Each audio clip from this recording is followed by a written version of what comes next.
কারণ 13 বছর জেলখানায় থাকার পরে তার ঈমান যা ছিল আরো বহুগুণে বেড়ে গেছে। আল্লাহর বান্দার সাথে আমি একবার দেখা করতে পেরেছিলাম হাসপাতালে। আমার মাথায় হাত দিয়ে বলছিল, হামজা, খুলনায় আর চট্টগ্রামে যদি যেতে পারো বের হয়ে, এ সমস্ত মানুষকে জানাবা যে কোনোদিন আমি সাইদি কোরআনের কথা বলতে পিছপা হইনি। আপনারা বাঁচতে দিলেন না লোকটাকে। সুতরাং নাম পাল্টে আপনি কি করবেন?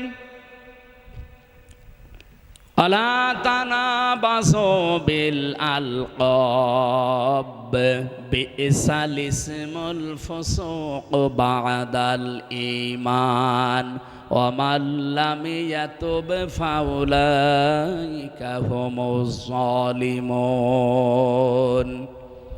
রব্বুল আলামিন বলেন, মানুষের নাম বিকৃত করে, পরিবর্তন করে, উল্টা পাল্টা করে ডাকবা না। যারা এগুলো করে এরা যদি তাওবা না করে এরা জালেম।